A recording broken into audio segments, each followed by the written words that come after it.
Welcome back to Snark and Spark.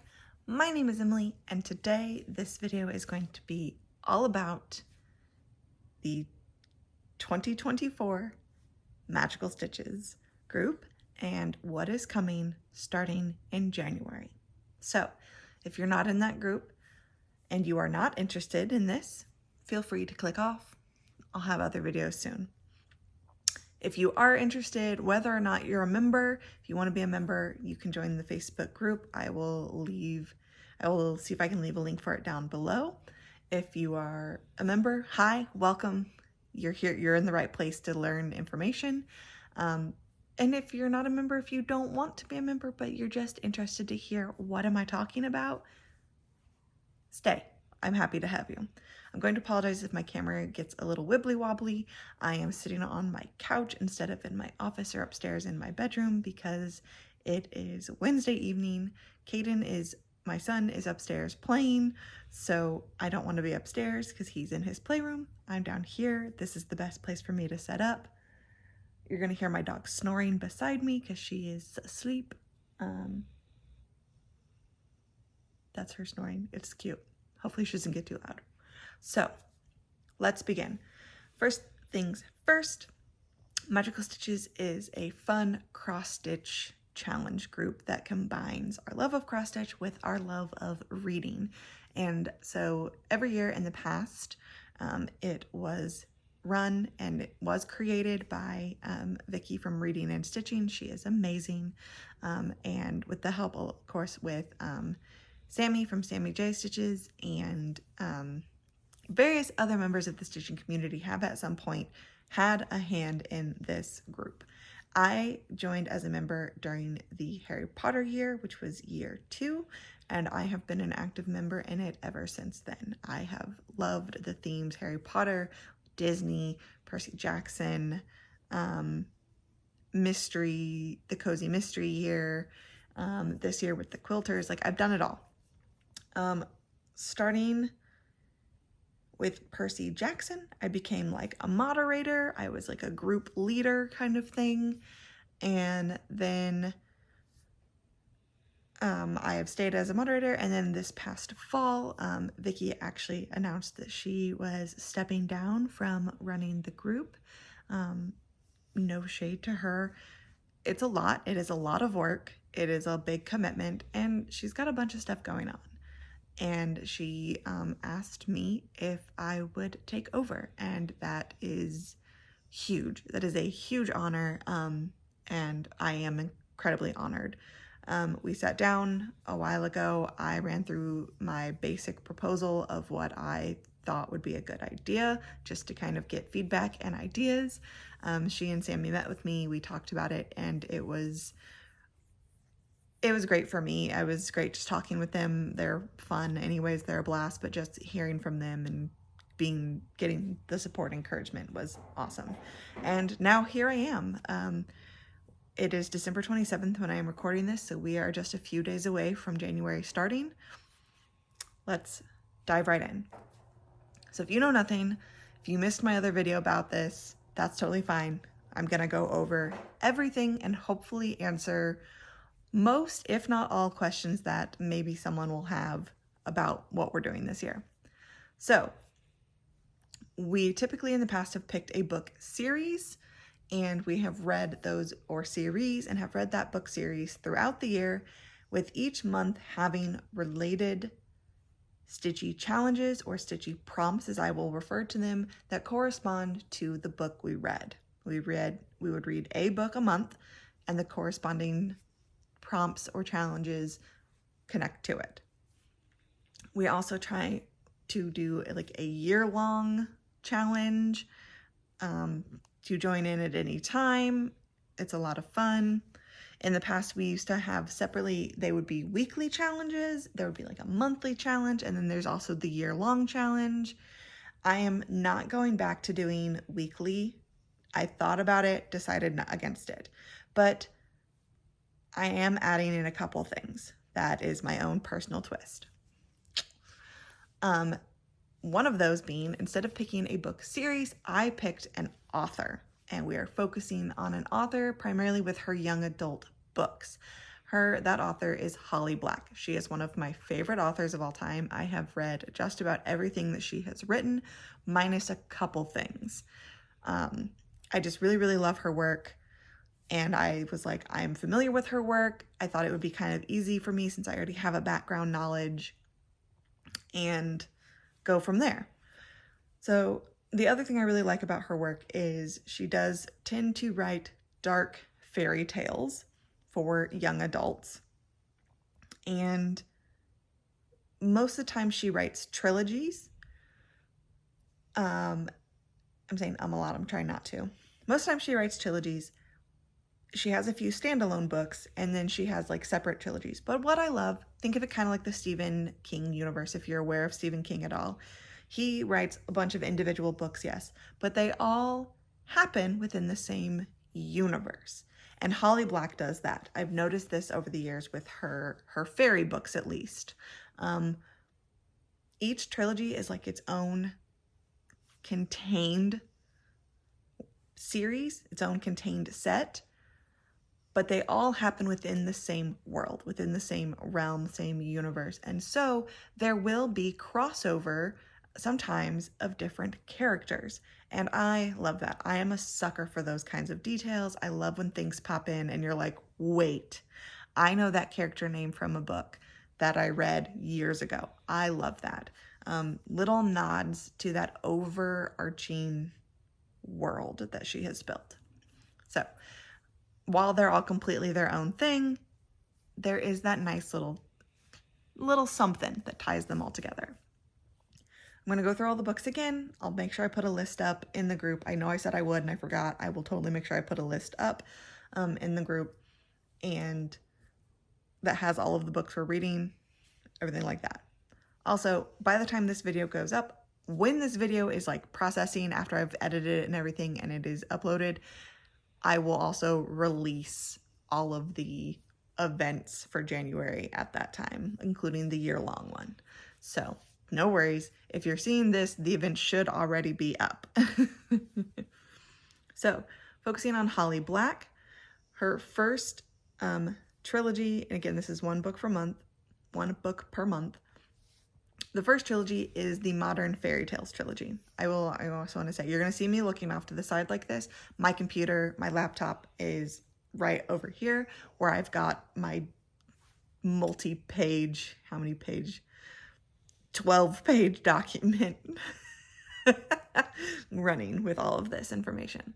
So we're starting off with the Modern Fairy Tales trilogy. It's a trilogy. There are 3 books in this. In January will be the book Tithe. February is the book Valiant. And then March is the book Ironside. Then we will do a standalone book in April called The Darkest Part of the Forest. Starting in May, we will start the next series, which is the Folk of the Air series. The main series is a trilogy. And then she has 2 like 0.5 novels or shorter novellas that take place in the same universe, but not quite their own thing to make their own novel in between certain events. So starting in May, we will read The Cruel Prince. In June, it will be completely optional. June, the book is called The Lost Sisters. It is considered 1.5 in the series, and it is just the story of the 2 main characters that we meet in The Cruel Prince, the 2 main sisters that we meet. So I am making this completely optional because it is a novella of its own and is only available as an ebook in a digital format. So if you cannot get your hands off of it, I didn't want it to be incredibly difficult for people to find these books or get their hands on them. All of the other ones you can find hardback, paperback, ebook, audiobook. This novella is the only one that is digital only, and I didn't want people to feel pressured to go out and buy it if they didn't have it. My library, the one that I work at, has a copy available for people to read. So you can totally take a break if you don't want to get this book. It'll be totally fine. It is not necessary for you to understand what is in the series, and we are halfway through the year at this point, so if you need a break, you need a break, and there's nothing wrong with that. Then July, sorry. July is The Wicked King. August is The Queen of Nothing. And then the last book of this series so far is considered book 3.5, and that is How the King of Elfhame Learned to Hate Stories. And so that comes in after the events of book 3. Oh, How the King of Elfhame, so that will be in September. Then we will move into the Elfhame duology. So at this point, these are her newest books.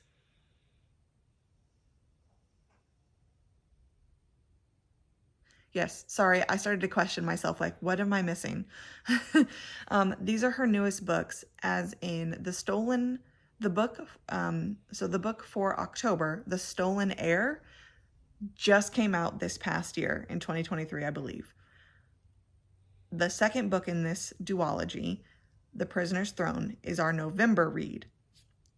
It is slated to be published in the year 2024. So it is supposed to come out this coming year, early in the year, I believe in like April or May. So theoretically, by the time we get to it in November, it should be available fairly easily for people to get their hands on. And then that's it. But wait, that's only 11 books. Yes, I'm aware, because I wanted to keep December free as well. In the past, we had kind of implemented this twice a year. We get like a break kind of thing, and I really love that. And I know for a fact that if I'm continuing to run this event next year, I'm going to need December personally as a way to be getting prepared and getting my thoughts together and creating events and getting my creative juices flowing for 2025, which is so scary and weird to think about in December of 2023 about what I would be doing for 2025, a whole year from now. So I wanted to keep December rather light and rather free for myself. And it's the holidays. We're busy. We travel a lot. No pressure for anyone. Drink break. Also, I just want to show this. This is my new cup. I love it. I bought it myself. It was a Christmas present for myself. That's totally fine. Normalize buying yourself things for Christmas. I saw it. I wanted it. I didn't want to make someone try and buy me a tumbler and guess what style or pattern I liked, so I bought it myself. This is from the brand The Darling Effect. I got it at my local bookstore at Books A Million. They were doing a buy one get one half off drinkware. I bought one for myself and I bought one for my aunt, and she loved it. This one is called Flower Talk. It is 40 ounces, has a handle, and is insulated. I filled this up a while ago and it's still very cold. My ice is still in it. And I'm also drinking flavored water. It's like a strawberry orange drink mix. Anyways, so buy yourself Christmas presents if you can afford it, because you deserve to take care of yourself as well. Anyways, so those are the main books. We will read one book per month. I usually will refer to it as our monthly read or our book of the month. So this is my copy. This is book 1. This is Tithe. This is the newer version of this book. This book was republished with these covers in 2020. This is what it looks like. Book 1, Modern Fairy Tale. You can see from my copy that I have heavily annotated this copy. These are my notes for this book. These are anything from character introductions to important plot points to quotes that I liked to important details or ideas that I got from a passage or a deep piece of information that was given. These, I broke it up into digestible sections for myself. Yes, you don't really need to know my process, but I don't mind to share it. Basically, there are 15 total chapters. I counted the prologue as a chapter, even though it's only like 2 pages. So 16, did I say 15? I don't know. 15 chapters plus prologue means 16. And so then I divided those into 4 chapter sections. So I had 4 chapter sections, and essentially broke those down and then created about 3 to 4 prompts per section. That's how I broke it up. It was just easier for me to manage it in that way. It's how you break down any big task. So instead of looking at this book and going, wow, I need to create 14 to 15 different prompts for this book, how do I do that? I broke the book down into sections and then gave each section a certain number of prompts that it had to have, that I created focusing just on that amount. So that's how I developed my prompts as well. That's where I got my focus for. We'll get into those in a moment. We're going to continue on the book train. So this is your January book of the month. This is the book that you will all group read if you choose to participate in the group read. I will typically be a book ahead of you because I need to be at least a book ahead working on the prompts for the next month so that they're ready to go. So, but this is book 1. Following that, each month, just like we have in the past, each month we also tend to do some additional reading challenges, usually about 3 extra reading challenges for you that are completely optional for you to jump in and enjoy. I believe in the past, Vicky has chosen like she's made up her own book prompts, or we have found like online book challenges that people have posted, and then she has, picked random ones from there and has added those as the challenges. I made my own. For me, that was easier than finding someone else's challenge and adapting it to fit what I wanted, because I had a clear idea of what I wanted. And it is this. Each month, besides our book of the month read, additionally, there will be a color-related challenge, a standard reading challenge task based off whatever month it is, and then a word in the title challenge. Don't worry if you're a little confused. I'm going into them right now. So for January, our color challenge, meaning the cover of the book needs to primarily be the color that I mention. Okay? I have given 3 options for each month just to give you a wider range so you don't feel super stuck, because some of them are going to be more difficult colors to pick. I challenge you to push yourself to find maybe what's harder, just to see if you can. Maybe you'll find something you haven't read. Maybe you'll find, or maybe something will pop into your mind immediately. You're like, oh, I know what I want to read because I saw that book cover and it drew my eye to it. So for January, you need to pick a book that has a white, light blue, or teal cover, and you need to include a picture of the cover in your comment. Now, me being the library worker that I am, I do have some options just to show you what I mean by that. This is just from my own bookshelf. I mean, this would count. I would count this because it is primarily white, but it's the book of the month. So this is a book of poetry. This is The Sun and Her Flowers by Rupi. I never know if I say her name right. Kaur. Sorry. Like I said, this is on my own shelf. It is primarily white.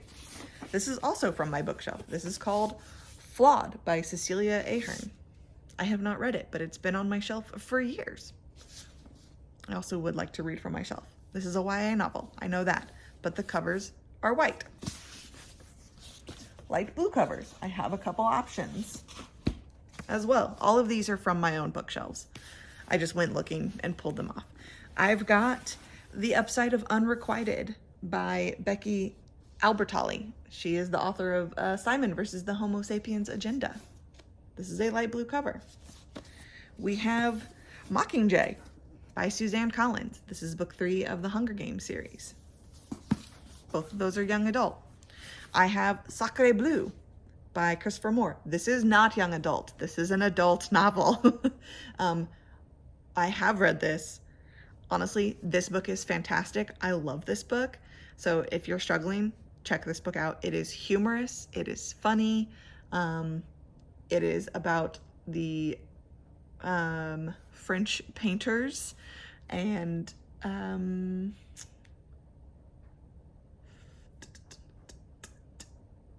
takes place after Vincent van Gogh's death, and his friends are trying, essentially, they, blue is not just a color in this world. Blue is a person, is a figure, and they are trying to figure out why the painter recently became deathly afraid of a certain shade of blue. So it's very good, and I definitely like this book a lot. It is a good book. I have not read it in a while. I probably should reread it. And I only have one teal book here to show you, but it is the book that I am going to read for this challenge.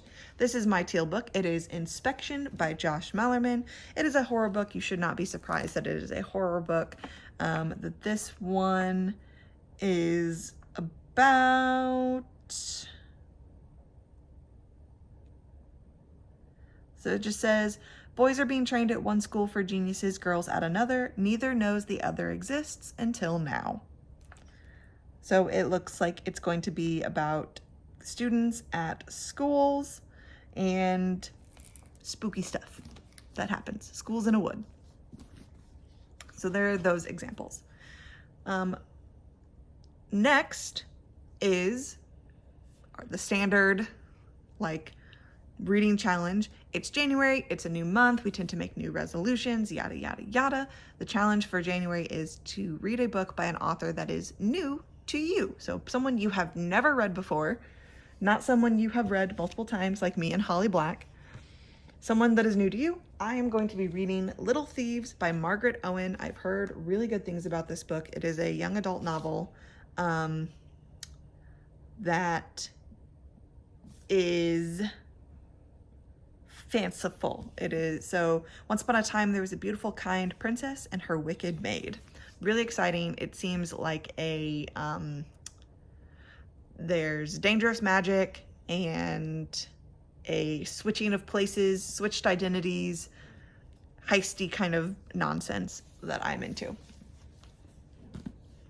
And then the last one is the word has to be in the title challenge.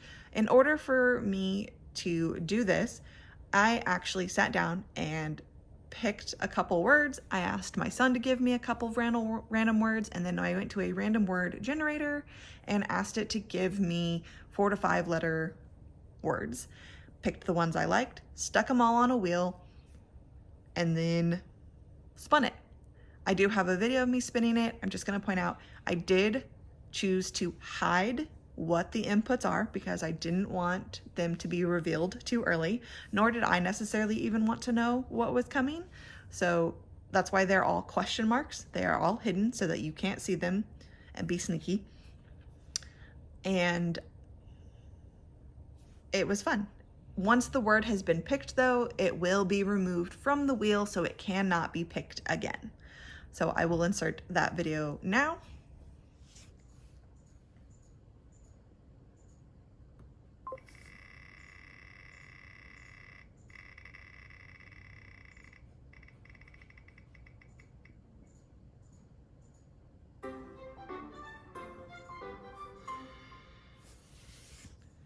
Okay, so our word is lost.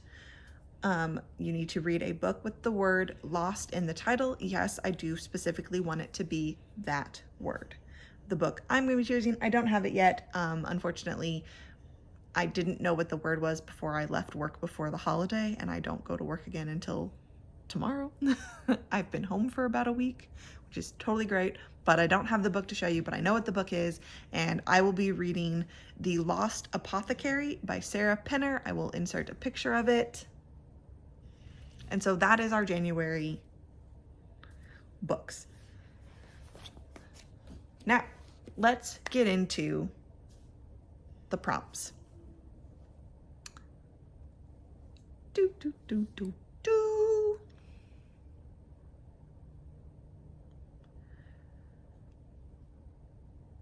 But before we go any further, I do want to provide some trigger warnings for Tithe. These book series are not going to be for everyone. I want that to be very clear. There are very heavy topics in these books. There are very heavy events that happen. There are adult scenarios that do come that across these pages. So I will give trigger warnings. If any of those are things that you feel you cannot handle, that is perfectly acceptable. You do not need to put yourself or your mental health or mental safety at risk just to read a book. Not at all. It is not required. It is not necessary. Will it add context to what we are doing in the group? Yeah, absolutely. But you do not need to if you just want to join in on the stitchy fun. So please always take care of yourself and be mindful of your own triggers. They are your responsibility.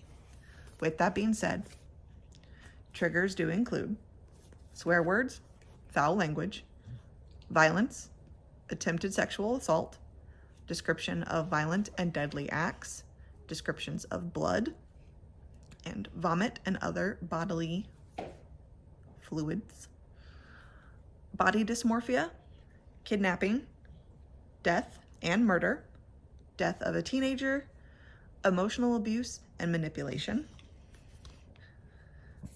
I feel like there's a few other things that I am leaving out, but those are the big ones. So please take care of yourself. Continuing on. At this moment in time, I am only going to mention the prompts. I am not going to tell the story behind them because they are going to be spoilery. I have intentionally set them up in a way that they are chronological to the storytelling. I will make sure to tell you exactly which ones come from what section. So if you're not there yet in the book and you don't want to be spoiled, that's totally fine. I did this so that way you could stitch them as you read, whatever, work on it through the month, however you want. Maybe you read the book first and then you stitch. I don't care, but I am letting you know that there will be spoiler topics mentioned in the prompts. So I'm not going to give you like the story side of the prompt. I will give you an example because the very first one, when our story begins, we're told it's the week before Halloween. Stitch on an autumnal, fall, or Halloween piece. So there will always be a little bit of a story piece element to it, and then there will be the requirement. So again, first one, we're told it's the week before Halloween. We need to stitch on an autumnal, fall, or Halloween piece. I've got a couple. I can give you some suggestions as well, which I don't mind doing. I only have 8 whips. So I will also tell you what I would apply for this. Now, what are stitch counts? What do we do if we don't have a whip that fits? For every single prompt, the minimum is 200 stitches. You have to do at least 200 stitches. If you go over, fine, whatever. Doesn't matter to me. 200 stitches. No double dipping. Each one is its own. Each one needs a start picture and then a stopping picture after you've done your 200 stitches. You may not use the same set of stitches for another prompt in any event except for the bonus event, which I will discuss momentarily. Everything else is its own thing. If you have a whip that does not fit a prompt, you may choose to stitch on your oldest whip for the same amount of stitches, 200. 200 stitches, call it done. If you decide, I don't have a whip that works, or I don't want to work on this whip right now, and I don't want to work on my oldest whip, I want to do whatever I want to do, that's fine as well, but it's going to cost you an extra 100 stitches. So if you say, fluff it, I want to stitch on whatever I want to stitch, it's 300 stitches, and that's it. I hope that's clear. 200 if you follow the prompt, 200 if you use your oldest whip, 300 if you want to do whatever you want. You cannot use these same sets of stitches for any other task or any other challenge except for the bonus challenge, which we will get to in a moment. Let's continue. I will use one of my Halloween pieces, either my Cabinet of Curiosities cell or my Storybook Halloween cell. Next, you need to stitch on a whip that has a horse or a carousel. My baby Afghan piece has a rocking horse. It is a horse. I would use that. I believe my Halloween piece also does. One of them, I believe it's Storybook Halloween, has The Legend of Sleepy Hollow in it, which features a horse. I do not have anything that has a carousel to my knowledge. I would have to look at the baby Afghan though. Maybe there is a carousel piece. Number 3, you need to put 200 stitches using any shade of gray. That one is a floss color requirement. This one is not an object requirement. I don't care what the object is. I don't care what the whip is. This one is you must use any shade of gray though. It must have gray in the color name. Silver is acceptable if you have a silver, but it has to have gray. Pewter gray, light gray, dark gray, whatever it is, just has to have the word gray. So include the DMC number and the color name in that one. That will be in the notes.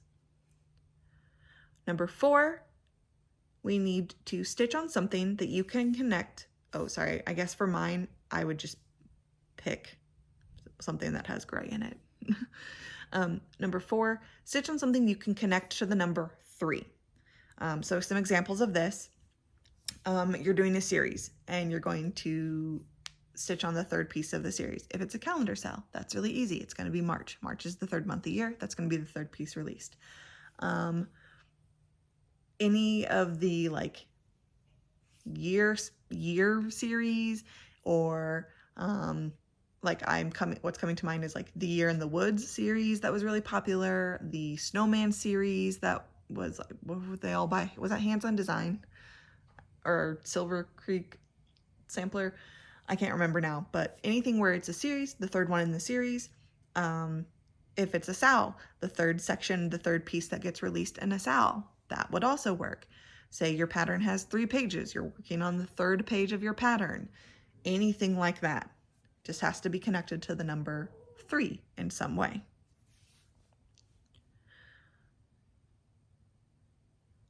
And all of those prompts 1 through 4 are all related to the prologue, chapter 1, 2, and 3. Prompts number 5 through 8 all concern chapters 4 through 7.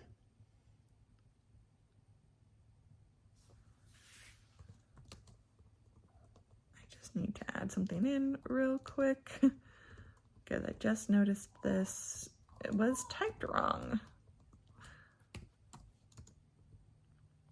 So prompt number 5, you need to stitch on a whip whose name is at least 3 words, or you call it something different than its full name. So if the name itself has 3 words, you need to list that, tell us the title of it. For example, Letters from Hogwarts. That's a 3-word name. Do I have any others that are 3? Cabinet of Curiosities. Cathedral Woods Goddess.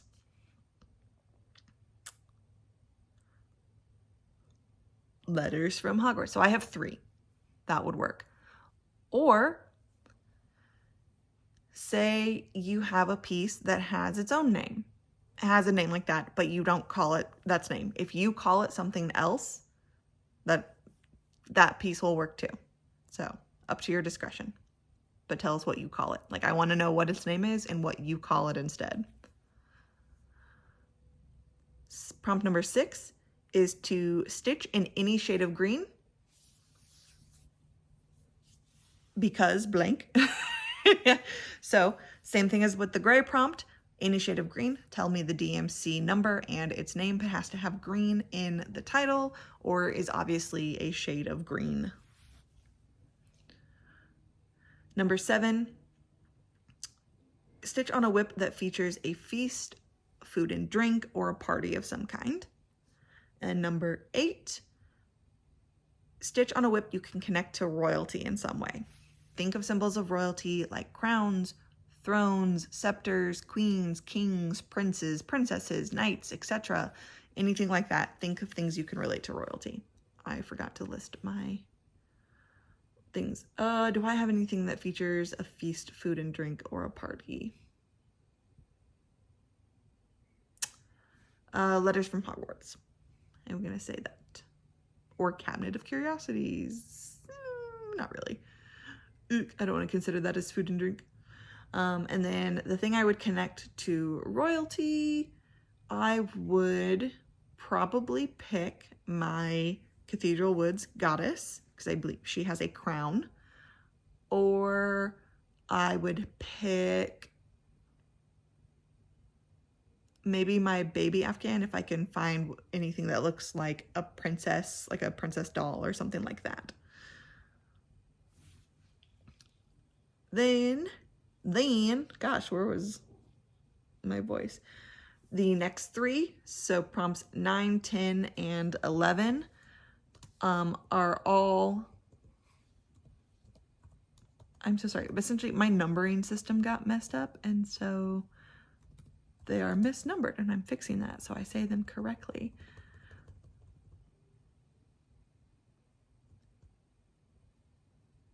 The next 3 are all pertaining to chapters 8 through 11.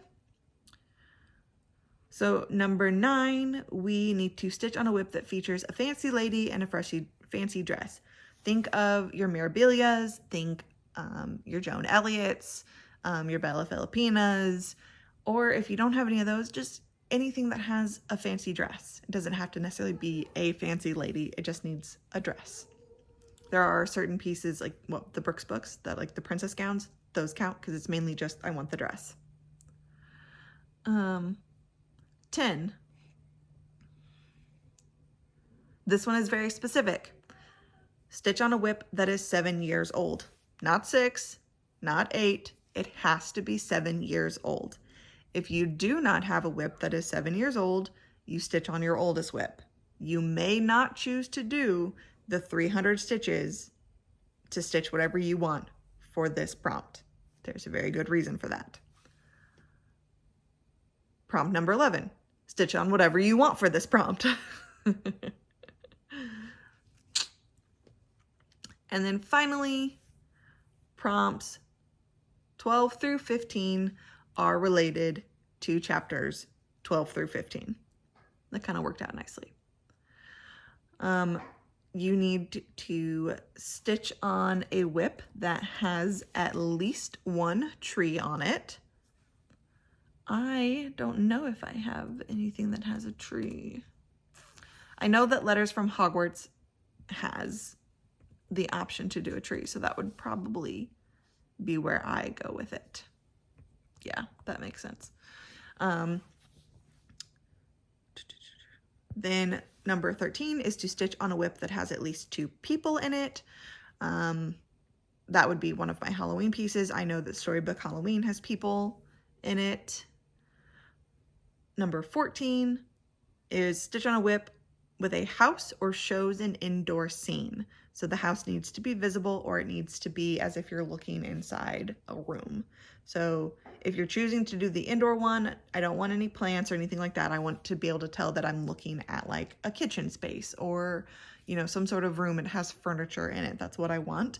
Or if you're doing, it just needs like an outdoor, it just needs to have a house on it that is clearly a house.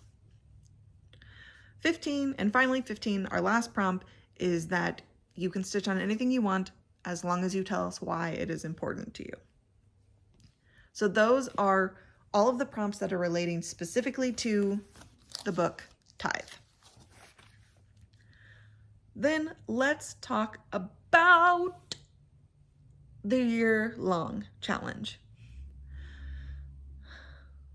So in addition to the monthly book challenge, there will be a year-long stitching challenge. Now, if you've been in the group for a little bit or you're familiar, what we're doing right now is the quilt blocks. And it was a choose your own level.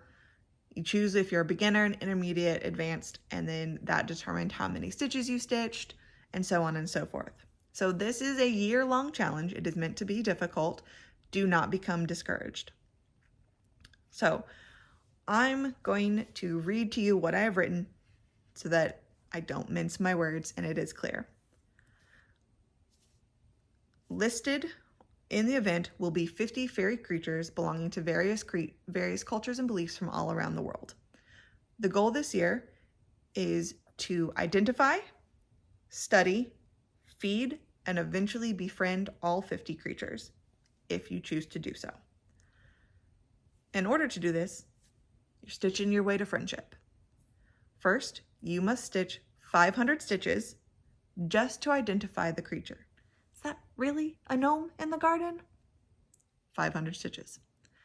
After the creature has been identified, you'll need to study it to learn its habits and behaviors, which requires 1,000 stitches. Did you know that pukas prefer mountainous and hilly landscapes over flat terrain? Had to study it to learn that. After you've studied your creatures, you'll obviously have learned what it eats and must now feed it. This requires 1,500 stitches in order to find, prepare, and present the being with its meal of choice and survive it. Not everything likes a bowl of milk and a piece of bread, like brownies. Lastly, you must stitch 2,000 stitches in order to put together all of your knowledge and skills as a failing. That's what I call you all. You are my fae, F-A-E, ling, L-I-N-G, my failings, to successfully befriend the creature. Now, you've got a kitsune as a friend. How exciting. For a fairy creature to be considered identified, studied, fed, and befriended, there needs to be a total of 5,000 stitches done, with start and end photos for each step. Everyone must start at identifying 500 stitches, then proceed to studying, doing 1,000 stitches, then move on to feeding, 1,500, and finally end with befriending at 2,000 stitches. Okay, so each one will have a total of 5,000, but broken up into those divisions, start and end photos for each step of the process, not just a lump 5,000. That would also be a lot. You can stitch on the creatures in any order. Maybe you choose to attempt only one creature at a time, preferring to focus your energy on fully engaging with just one being before moving on to the next. Maybe you choose to identify all 50 first, then study them all, and so on. Maybe you decide to only identify a couple. Maybe you decide you want to befriend them all. Maybe you make some kind of headway, however you see fit. Maybe you're not interested in any of them. This is completely optional. This is for fun. It's a lot. I know it's a lot, but it's important to remember that this is a year-long challenge. It is meant to take however long it takes. And there is no pressure to complete any of this. There is no double dipping on these challenges. You can use any combination of whips to achieve the number necessary for the step you're on. So if you do 100 on a whip and you want to switch and do 100 on a different one, go for it. I know in the past, some people have dedicated a single whip for their year-long challenges. Maybe it's your biggest whip and you know you have a crap ton of stitches that you still need to put into it for it to be finished. So do that. Maybe you just do one whip and see how many creatures you can get with that one whip. Maybe you finish a task and it doesn't fit with the next task, but you're not done stitching on it, right? Like, okay, I did this task where I stitched on a horse, but I really, really like this whip but it doesn't fit for anything else. Keep working on it. Put those stitches onto the year-long challenge. Totally doable. I would read you all of the names. Please don't make fun of me if I pronounce any of them wrong. Please remember they are from various cultures all around the world, so there will be pronunciations that I say incorrectly because I am not of that nationality. and they will be alphabetical order when I put them there, not alphabetical order right now. Pixies, sprites, brownies, naiads, dryads, gnomes, hobgoblins, hags, kelpies, selkies, will-o'-the-wisps, changelings, pukas, merfolk, sylphs, goblins, trolls, unicorns, boggarts, nixies, elves, spriggans, oreads, ogres, dwarfs, gremlins, tree folk, giants, redcaps, griffins, nereids, satyrs, halflings, kobolds, imps, banshees, leprechauns, devas, sirens, bogies, Menegishi, I'm so sorry, kappas, aziza, kitsune, mogwai, minehune, alux, joga, earl king, and peri. That's all 50. And now onto the bonus challenge. So here we have arrived at the bonus challenge, and this has to do with playlists.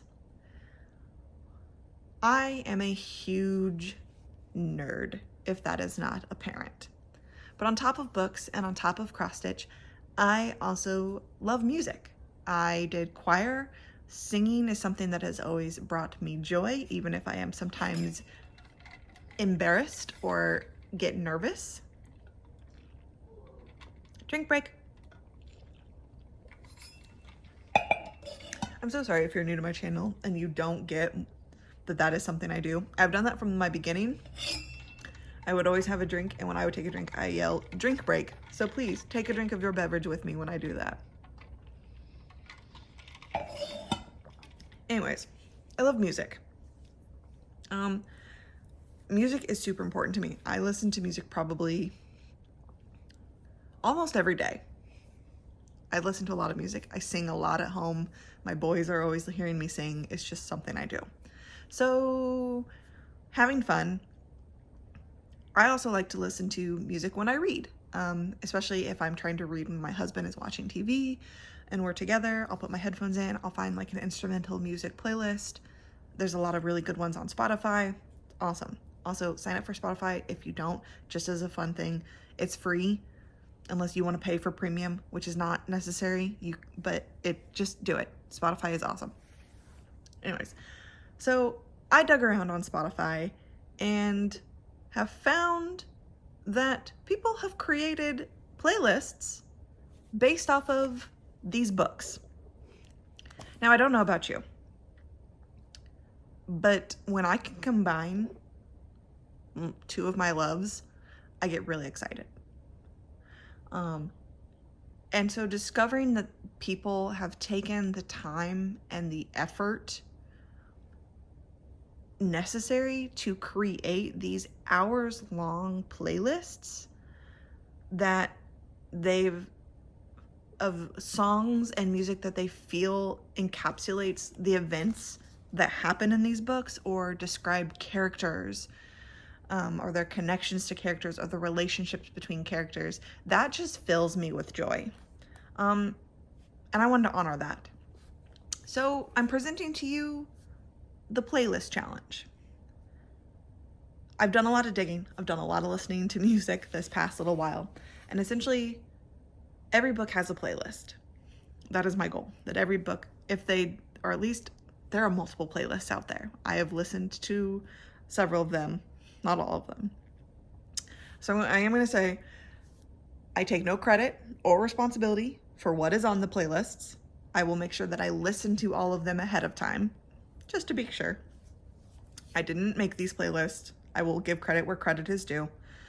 But I did go through and listen to them, like I said. So for every playlist, there will be a list of songs and their lengths. Your job is to stitch the length of the songs. Extra bonus pretend points if you actually listen to the playlist too, because that would be fun. So essentially, and maybe you'll find something new that you really, really enjoy. I'm doing that, listening to these playlists. I'm like, oh wow, I've never heard this before and I love it. Or, oh, I've heard of this band, but I've never really listened to this band before and I'm really into it. Like, no, I've never really listened to Florence and the Machine before, I'm really into her music now. Like, it's awesome. You learn things, okay? So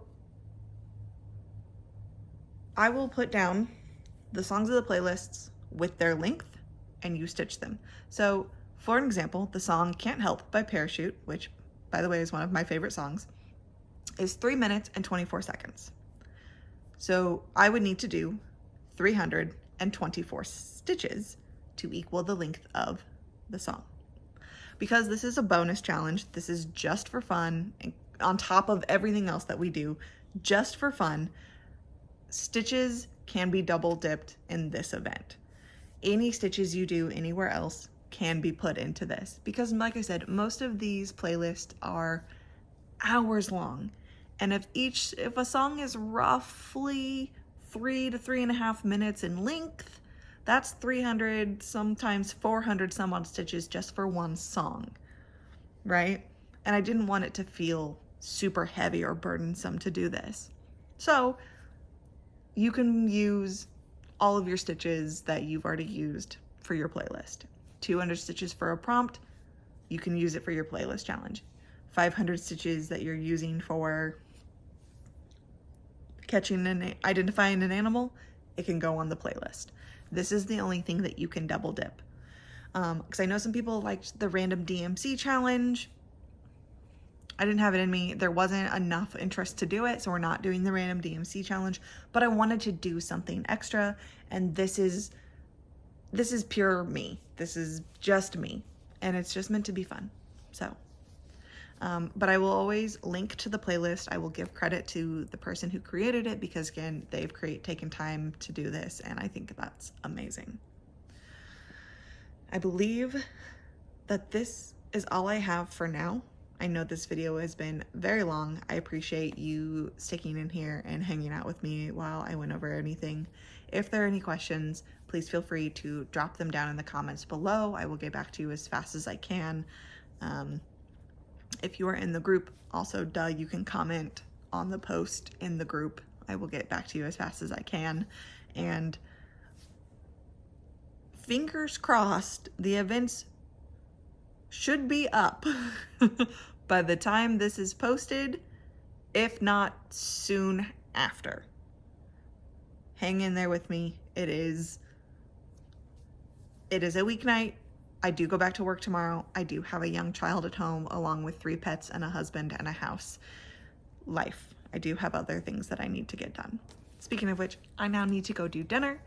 So this video hopefully will be processing and doing all of that fun stuff when I am dinnering with my family. Thank you so much for watching. I will see you all very, very soon. In the meantime, be easy with your arts.